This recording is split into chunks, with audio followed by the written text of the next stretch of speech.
Meditations for every day in the year by Bishop Richard Challoner. February 24th.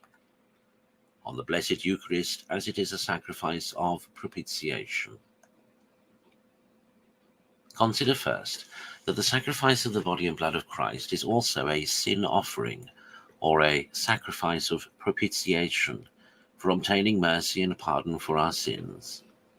The dead man contracted to divine justice by sin was infinite, and nothing that any one pure man, or even all mankind put together, could do or suffer for the expiation of sin, could bear any kind of proportion with that debt, or go any part of the way towards the cancelling of it. Much less could the blood of oxen or goats, used in the ancient sin offerings of the law, have any virtue in them to wash away sin. Therefore did the Son of God take a body and blood for us, to substitute this new victim in the place of those old ones. Psalm 39. This body and blood he offered in sacrifice upon the cross for the sins of all mankind. With this he paid our ransom and completely redeemed us. This same he has bequeathed to us in the sacrament and in the sacrifice of the Blessed Eucharist, in which as our priest and victim he daily appears before his Father on our behalf, and presents his passion and death to him to obtain the forgiveness of our sins. Thus the sacrifice of the Eucharist is truly propitiatory in virtue of that blood of the New Testament, the fruit of which it applies to our souls. Consider secondly what an advantage it is to our souls to have here daily celebrated amongst us this propitiatory sacrifice, in which the Lamb that taketh away the sins of the world presents to his eternal Father upon our altars under the mystical veils that represent his death. His body is broken and slain for us, and his blood is shed for our sins, and with his body and blood intercedes to obtain mercy and pardon for us. What sinner can despair of the forgiveness of his sins, if, like the prodigal child, he desires to return home to his true Father? When he sees here before him, pleading as it were upon the altar, the victim by whose blood all our sins were cancelled.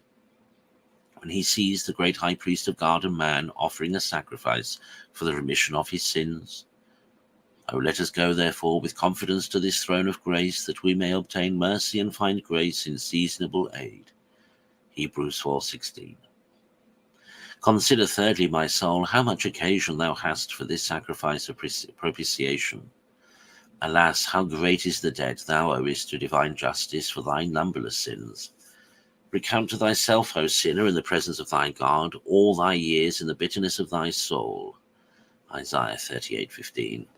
See how very early thou didst incur the dreadful guilt of mortal sin.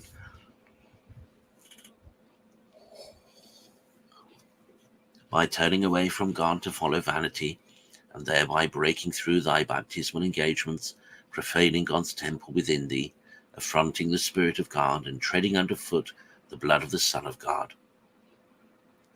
Reflect how much thy sins have been multiplied after so bad a beginning every day from that time to this very hour. Ah, what shalt thou offer to the Lord that is worthy? Wherewith shalt thou kneel before the high God? Micah 6:6. Neither holocaust, nor thousands of rams, nor yet thy own blood can expiate thy guilt. The blood of Christ alone can do it, and with this thou kneelest before the Most High, when thou assistest at the sacrifice of the altar, where this blood is applied to thy soul. Neither is it applicable to thy soul alone, but the inexhaustible treasures of mercy, which are laid open in these sacred mysteries, give us a confidence to join all here in a body with our great advocate and high priest at our head, and to plead for mercy through this same blood, for our brethren also, both living and dead, that we may obtain for them all the remission of their sins, and a discharge of all the debts of punishments due to their sins. Conclude to embrace this great means of obtaining mercy and grace by assisting daily, if it lies in thy power, at this propitiatory sacrifice. With a contrite and humble heart, and making on this occasion a confession of all thy sins at the feet of Jesus Christ, who is here both priest and victim. If thou art diligent in this practice, the blood of Christ will infallibly obtain for thee the remission of thy sins.